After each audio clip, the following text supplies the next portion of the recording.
I have delayed this chapter of the Dark Game audiobook because this is a very important part of the story and it's something that should not be rushed.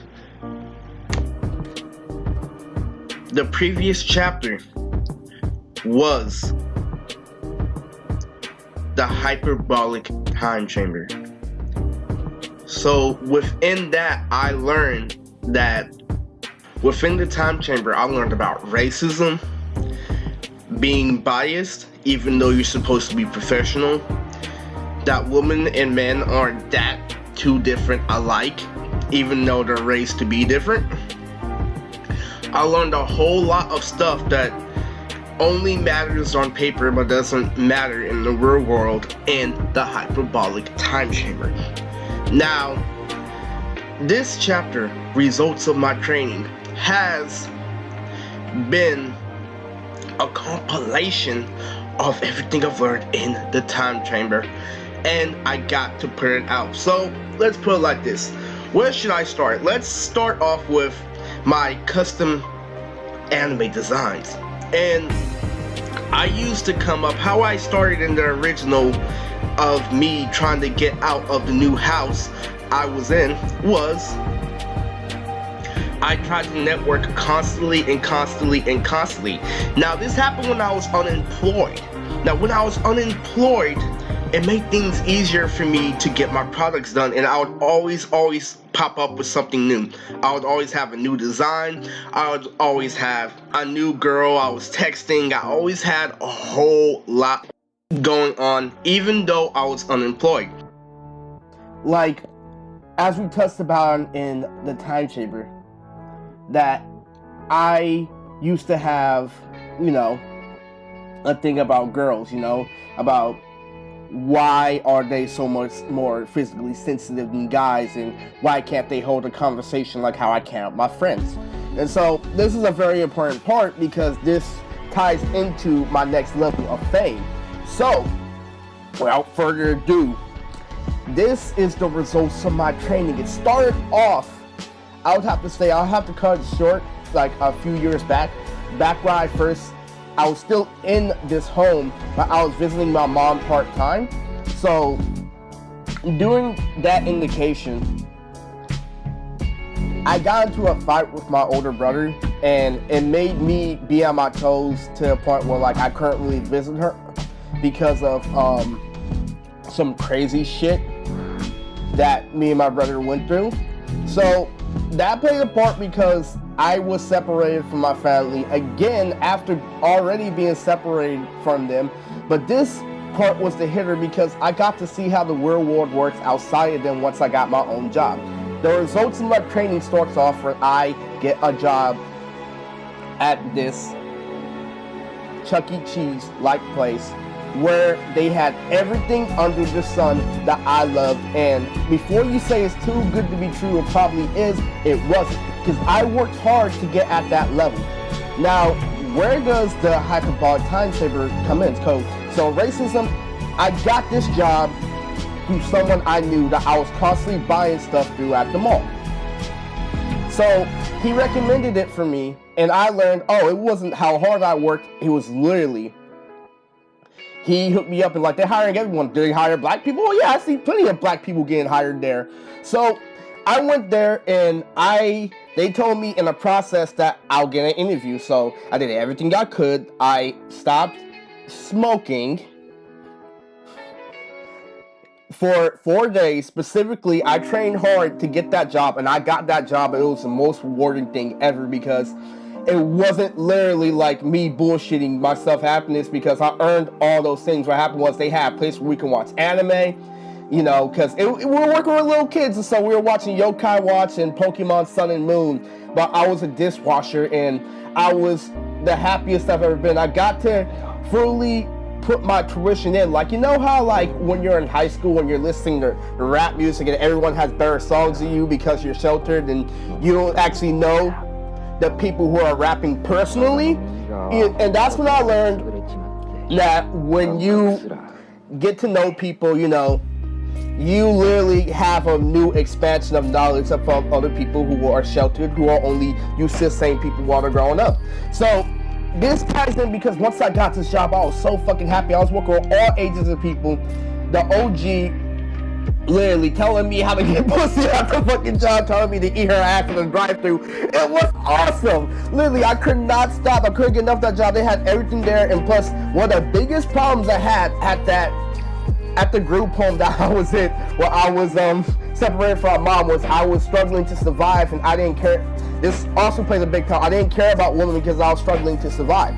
And this job was so perfect because they feed you at the job. They just take a piece of money out of your paycheck. It was so fucking perfect. I didn't care. It had everything that I was responsible. I stayed away from women. But that was the hard part. You see, here's what happened. Okay, so the earlier thing about me and girls and that I stayed from the time chamber and how this ties into this episode was when I was in the time chamber, girls would always give me these sexual hints. There was this one girl by the bus stop and she kept on ringing the damn ringer as an innuendo that I want you to fuck me but I can't talk. I'm like, are you a fucking retard? Because she could not fucking speak English. She was just moaning and groaning like, what the fuck you want me to do about it? If you're not gonna say it, I'm gonna get in trouble. But little did I know that some things are better off not being said. So I had this trouble at this job where these girls couldn't keep a conversation, but I was sexy and they couldn't resist me. And I would literally, like I said before, I would try to act like a retard, but they didn't accept it because they knew I was a player on the inside.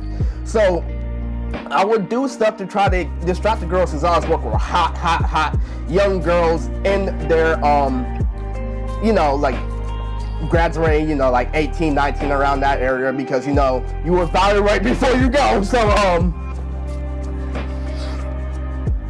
what happened was this. So, I was making friends with everyone, scratch the girls part, but because I was getting along with other girls, it was a process because the OG knew what was up, the manager knew what was up, so I stayed for that job for at least 5 months past my probation period. So I need to let you guys know that they weren't the issue and that this thing built up over time and that they had to go to ridiculous lengths to try to get me in trouble. But first off, let's get the example that I had a lot of people there who watched anime, and it felt like, yo, this is fucking crazy. And because not only did I have a lot in common with these people, they were generally good people, and I would get some general laughs, and I literally realized where I was at because I was 23 at the time, 22 turning 23 at the job, and I was working with fresh high schoolers in their fucking prime, 17 turning to 18, where their titties are just now starting to ripen. Now, what happened was this. Because I had the knowledge of growing up, being through high school and stuff like that, it was so easy to get girls, and I was in paradise, and I felt so fucking good. Not only were my health needs met, not only did people recognize me as a good person I was, I got results from my training, so I didn't have to worry about women, I didn't have to worry about making friends. Everything was already there. I had people standing up for me whenever something bad happened, and it was so fucking good because it was a hard thing because they tried to get me in trouble for sexual harassment because I kept on quote-unquote cheating, and well, that's basically why I didn't stay a whole year, which I could have stayed a whole year. I have a lot of experience in that field of dishwashing, but it doesn't matter because they want me out there. See, what's happening is that this is a very important part, is that these girls started to touch me inappropriately. They quote unquote, you know, sexually assaulted me because they started rubbing their genitals on me and trying to see if I would take the bait to see if I can get fired because I was rising to the ranks. And like, as I stated in the Hyperbolic Time Chamber, the reason why I couldn't get the job was because I was sexy, I was black, I had a lot of potential, I was book smart before I was street smart, so I didn't want to be street smart, and they wanted to keep me in the game because they're racist. The people who I was asked to interview me were Indians and stuff like that, so racism was totally a thing, and that was a big playing factor, is that these people did not want me to stay there because I was the SpongeBob of work. They were all like, they needed to fit in, they needed to do all that crazy shit, but I was just happy just letting people know, hey, I'm getting money, hey, you don't have to follow me, you know, say like I was acting like SpongeBob because I was like SpongeBob. This is everything I wanted and more. I had the right to act like SpongeBob.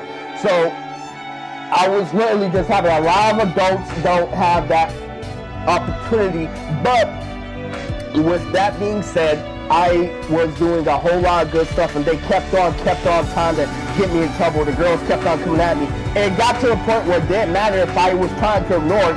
And they have cameras every fucking where, so it doesn't matter. They knew they were wrong from the start, and they kept on doing it. What happened is, there was a guy above me who was black, and who got fired for sexual harassment. But little did they know that they were trying to do the same thing with me, but I was already ahead of them because these are literally how humans think, and I was very disappointed. So basically, they kept on trying to set me up. They did everything first, and then what happened was this: they got one person fired because they teased him the same way they teased me, because I had because they teased him the same way they tried to tease me. I had a higher tolerance, and it didn't work. So let's back up a little bit. Before we go into the whole girl thing was it was a big problem because other employees were getting jealous. So here's what happened. All that stuff.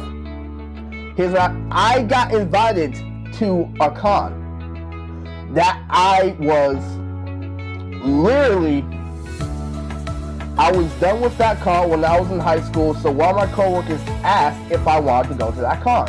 And I'm like, okay, sure. It's just a normal fucking cosplay convention. It's just gonna be people in costumes, like not really magnificent. But when I went there, I realized they had a whole lot more stuff than I realized. So here's what happened. Okay, so back in the timetable, how I established that these women could not speak to me, but they always gave me sexual innuendos through actions, not words, through actions that they just wanted to fucking, they just couldn't get it out because they didn't want to look like a total slut. They wanted me to take the blame. So here's what happened. There was this one girl who I hit it off with at an earlier convention, where my hand slipped, and she was okay with it. She was comfortable with it. She just laughed at it, took it as a joke, like Slap Butt Friday in junior high school. It wasn't a big deal. So here's what happened. So after that chick, this is the problem. All these girls at my job at the same parallel as this event happened. Now, this is my next raise and level of fame. Were trying to get me to, feel on them. They were touching their asses in front of me to see if they could set me up. But it wasn't just them trying to set me up. They had the juices were overflowing me because I was making their pussy soaked. And no, seriously, this was a thing that a lot of guys fail to realize, that they're just like us and that they get in heat just like us. And so partially was them trying to set me up. The other partial thing is that they couldn't take it no more. So what happened was this. Okay, so I did this at this convention, and what happened was this. I didn't intentionally make my hand slip. I literally went for it, grabbed the full fucking cheek, and she accepted it. And you know why she accepted it? Because all these girls and all these humans were trying to get me to do it the entire time, and they were mad that I wasn't grabbing their ass, okay? So what happened was this. So I did that throughout an entire con and did not get caught because they accepted my sexual offer. They let me do that to them for an entire fucking 3-day vacation. Literally with no arguments. I'm sorry, you're hot. I'm gonna let you do it because this is literally what you came to do, so we're gonna get it over with. And that literally struck out, and it made me a cultural phenomenon. Imagine someone getting famous off of, copping a feel off a cosplayer, and them accepting it like you're some player instead of just some random creep from 1,000 Ways to Die. So that's what happened. I literally, it doesn't matter because a situation got cleared up later on that it was a mistake, but what the main premise is, everybody looked at it and everybody was like, dude, that was so cool. So where I got the idea from is, I got tortured when I was in junior high by this guy who went out with a girl that I liked, and I tried to get at her, and a guy literally gorillaed her and started slapping her ass repetitively in front of me and tortured my very eyes. So I did that to people for an entire convention. This is something I saw done when I was in junior high. So that's how I got back my revenge, but it didn't mean much. I'll save that for a later episode. So basically, I became famous for picking up hot cosplay girls, alright? So that was still when I was at this job, and I still didn't get fired for an extra 3 months after doing all that. And what that is that is what you call the beneficial of good behavior, because I was SpongeBob, because the man upstairs knew the whole story, because the man upstairs knew that they were begging for it, I gave it to them. And that's how I got away with it. But it was not because I was a pervert, it was because I was having fun and they were having fun too. So that was a very key point, and that rose my fucking anime hip-hop career. Ever since that day, people recognize me as a whole monumental figure. Previously, when I was just doing anime music videos and making anime clothes designs, and the best part about it was I got to bring out my anime clothes designs where everybody was cosplaying. They saw a guy with literally the same characters but on their shirt in a hip-hop graffiti fashion, and I became a hit. Okay, so I became really, really famous doing this thing called Going In, which shouldn't have been that way, which I'll say for another video what it should have been the other way. So it was a very logical explanation to why I got away with such a sexual activity when I was good looking. Okay, so it was literally fucking show business.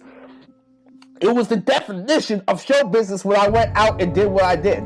So I came back, and the results of my training show, but life went on. So like Zenkai boost, you know, I lost to someone who was diagnosed as retarded in a rap battle after that happened. And I didn't take it as a bad thing. I'm all like, okay, so I did something really big. I have to take a major L in order to keep myself balanced. But I was already in that mind frame of taking hits and taking Zenkai boost before that happened. So I knew something had the equivalent of it out.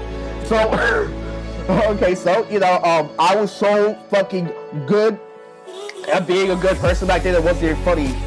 That was God's gift to me that he let me do that. But I knew that wasn't gonna last forever, so that's why I want you guys to understand there was gonna be an even further explanation to what happened after the bath. So here's what happened. Okay, so the results of my training came in. I learned how to be Mac Daddy. Okay, so all that's cool, but the same thing I recognized was this. Okay, so I came back at the job and I was doing great.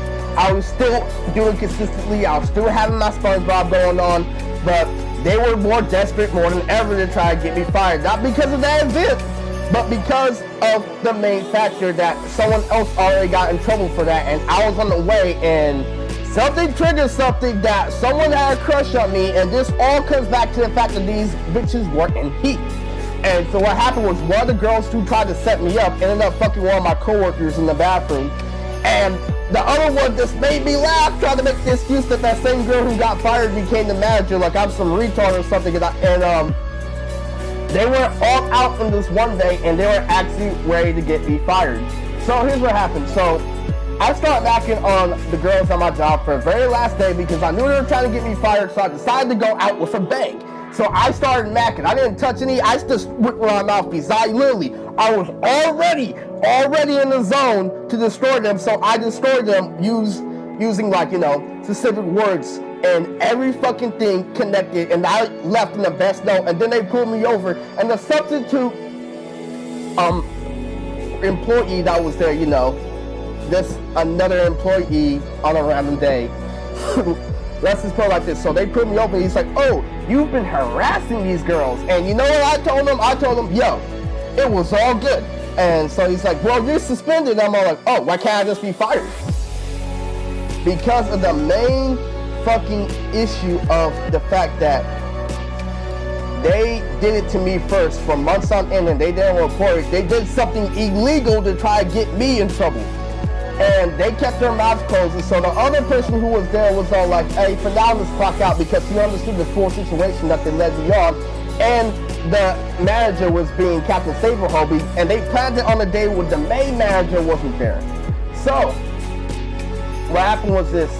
They suspended me. I'm like, fuck that. I'd rather just get fired because you're already trying to fire me. You're already breaking the rules, so I fucking left. So basically, the results of my training turned out to be like this. It's like, yo, this isn't professional. I learned the human psyche. I literally destroyed all the morals that was taught to me at my mom's house, and literally brought it out to the public like, oh, you need to get to know someone in order to like sleep with them, when I just literally did something crazy within one day or within 1 second of knowing someone because I was able to raise their interest that much, or was the interest already there?